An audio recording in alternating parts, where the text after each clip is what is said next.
We're here at Skydive Suffolk with David. What's your last name? Rosas. David Rosas. Nice to meet It's you. nice to meet you, Yeah, man. yeah, So you and I are about to be tethered together and yeah, flying down. Was it almost like 3 miles? Is that? yeah. About 2.5 miles. Yep.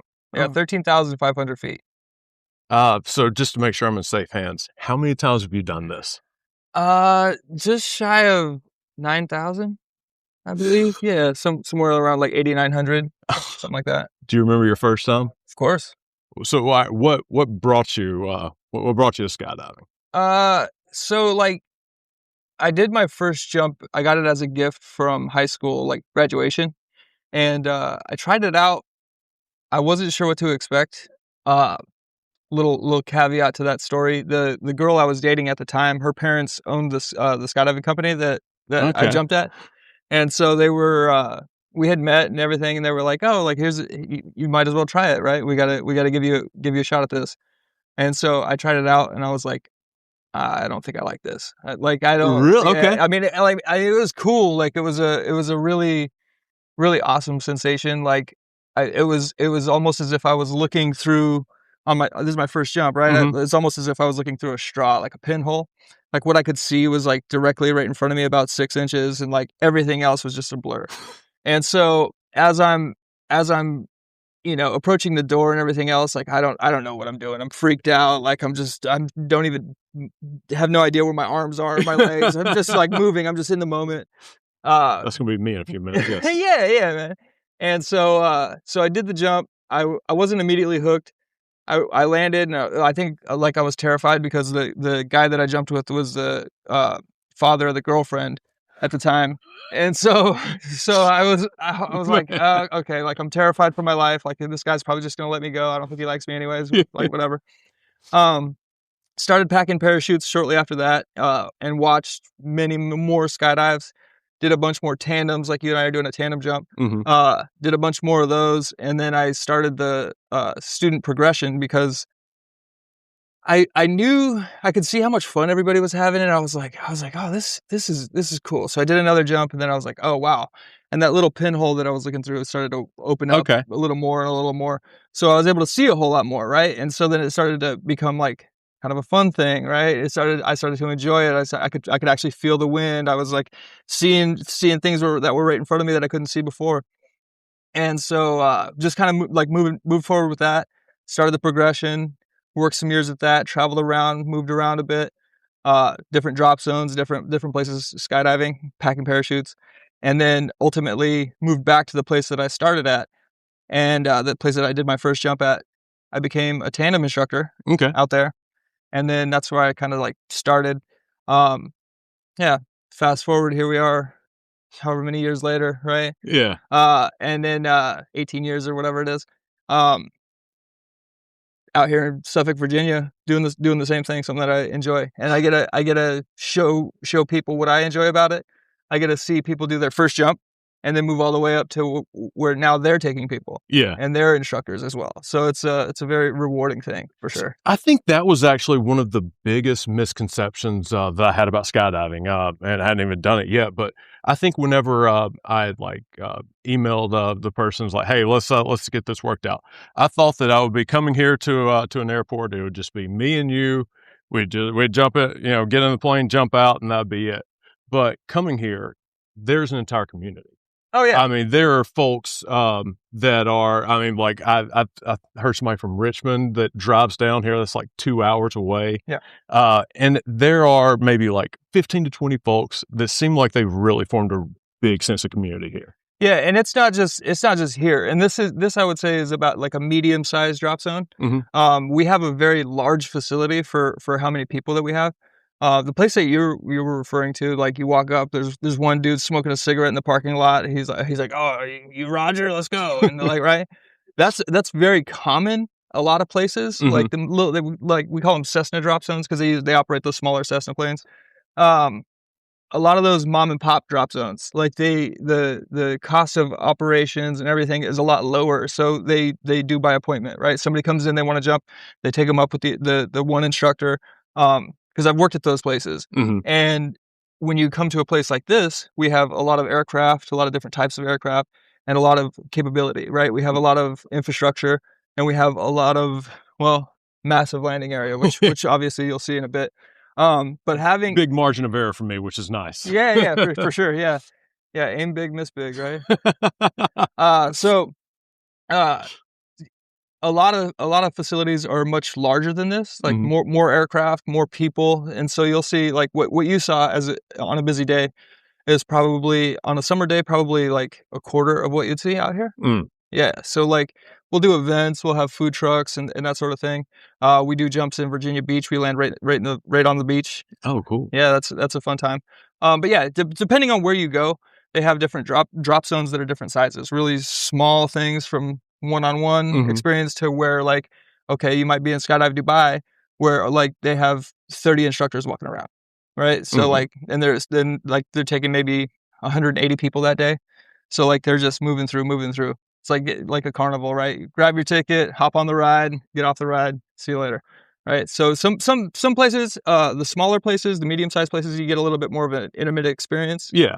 You get a little bit more like knowledge. You get more time to like spend with the other person.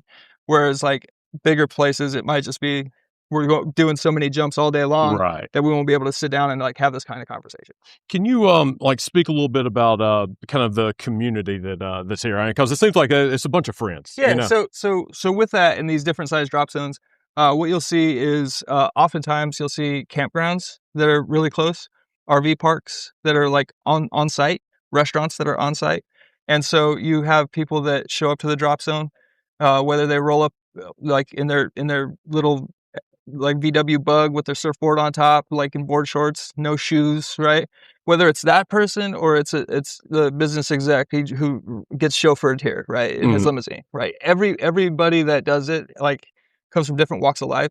But what happens is when you go skydiving, right? We're not really able to talk to each other in free falls per se, Mhm. without certain technology and this and that.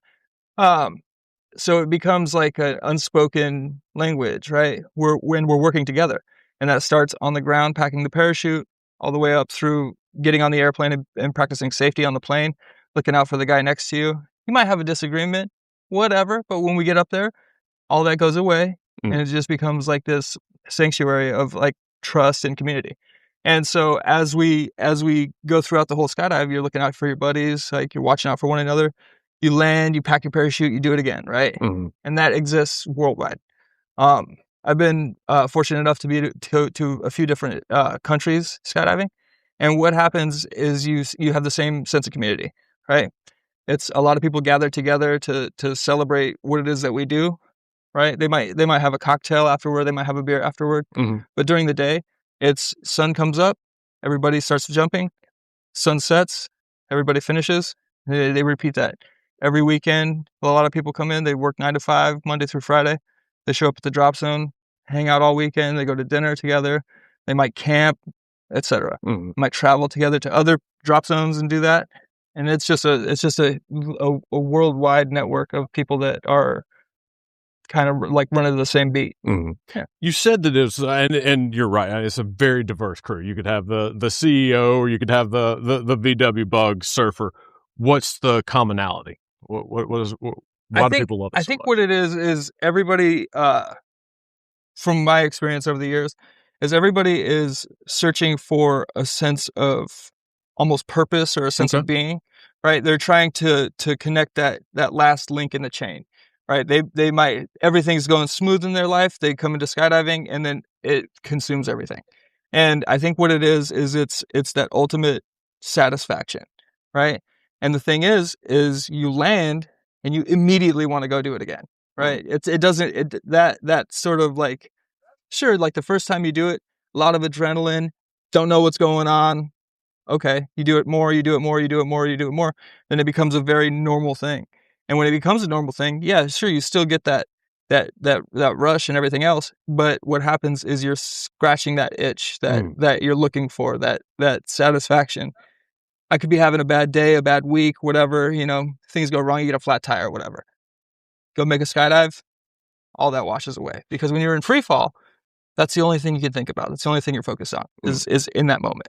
And when you're in that moment with your friends and people you trust and love, it becomes a very gracious thing. I like that, man. That's really well said. Thank you. Uh, what does the pursuit of happiness mean to you? So not necessarily like happiness, because I think everybody's kind of looking for some sort of happiness, Mhm. generally speaking. Yeah, yeah. But the pursuit would be everything that you're doing to try and attain that, to try and get to that level that I personally don't think anybody ever gets to that level. Mhm. And so in existence, and as we live our lives, as we age, as we get older, as we meet new people, as we do new experiences, as we live our lives, I think that pursuit means that you're doing things that you would know make you happy. Oh, there's a little hi doggy. That was bad Oh, timing. You yeah, you were she's giving a really getting her phone. good. Yeah, Yeah, so as a pursuit over time, like something that you're never going to fully attain. yeah, yeah, right. So it's like, what are we doing daily to make ourselves happy, right? And that's, I think, people that skydive probably understand that maybe a little bit more than your average, let's say, office worker, right? Mhm. And the reason I say that is because you get on the plane, there's no certain guarantee that the plane won't have issues, and then maybe that's your last flight ever. If you get what I'm saying. Yeah. Or it could be, okay, maybe you have an issue with my parachute. Maybe there's something completely out of my control that makes that my very last skydive, right? Um, so you want to live every day as if it's the last day. I know that's kind of a cliche Mhm. like thing to say, but it's some sort of truth, as we evaluate what it is that we are doing daily, Mhm. right? If you get agitated on your drive to work and you're bobbing and weaving out of traffic, you have to ask yourself, like, could I have left earlier? Right? That I wouldn't be so agitated, right?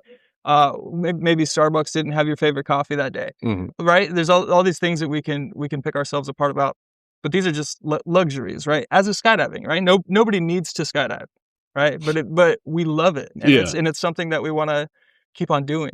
And I mean, there's people that have been doing it for. I mean, this woman Kim, she started jumping. I think she started jumping in the late 50s or 60s. I'll have to double check that. But she recently just did her 1,000th jump. Right, 86 years old, 88 years old, whatever she is. Uh, she was traveling around the country doing tandems, and she just hit her 1,000th recently. And I've been fortunate enough to take her on 3 or 4 jumps. And she is just a very delightful Yeah. old woman, and she is very spry. She's full of life, and she did most of those jumps tandem, Mhm. right, in the last 2 years, right? So, like, probably 6 or 800 of those in the last 2 years. So what's your favorite thing about being up in the air? I think the freedom, like Mm. the release of all that holds us back in life and on the ground, and whatever issues or happiness, like, we use it as a celebration tool as well. Mm. Like, okay, cool, oh, your buddy just had a baby, like, you just had a kid, right? You got a new puppy, whatever, like, let's go celebrate with a skydive, right? Mm. So it brings us not only like healing purposes, but also, like, for celebration, like, for joy, right? So my favorite thing about skydiving would be just yeah, that freedom. Like, you get up there and all that matters is that jump, Mm. right? And when I get to take somebody, which is probably my favorite type of skydiving, tandem, like we're You're just doing. saying that because I'm here, man. Yeah, of course. Yeah, you're a good guy. Fun to jump with. Um, when I get to share that experience with somebody, Mhm. because everybody sees it different, right? For me, I couldn't see anything. I didn't know what was going on.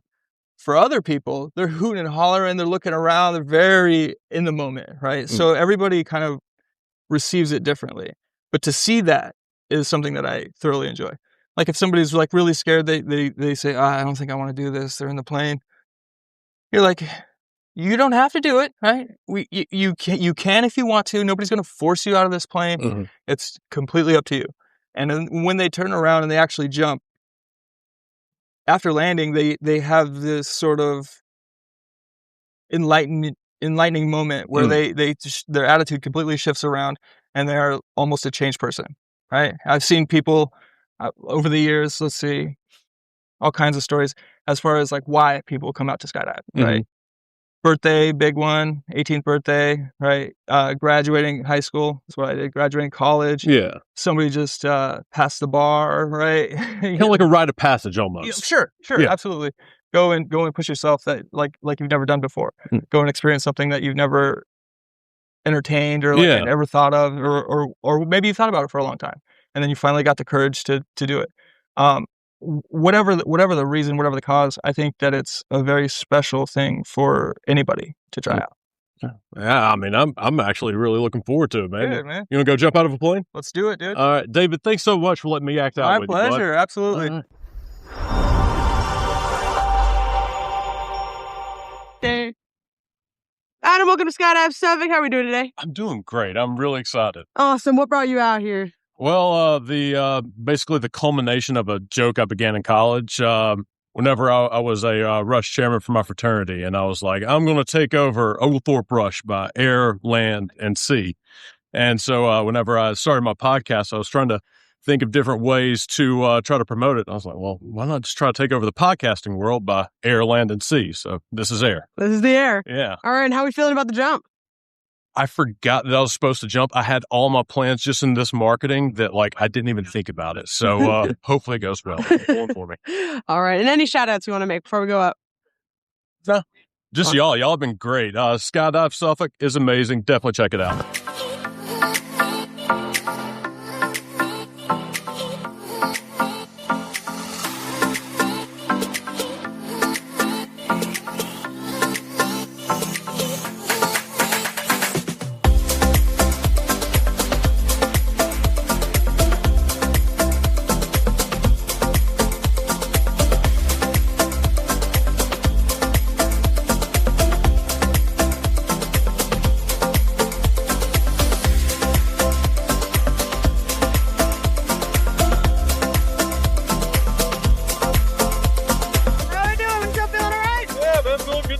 We're all at like 3,000 more feet to go. All right. All right, let's do it.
Feeling amazing, man. This is incredible. Look at this view. I know, man. You can't beat it. They're doing a great job, man. Can we get the shirt in there? Oh, yeah, definitely. Act out. Little shout out real quick. Well, we just jumped out of the plane. Now we're flying the parachute. You're actually scared right now. I can tell. Hey, enjoy the ride, man. I'll see you on the ground, okay? All right, man.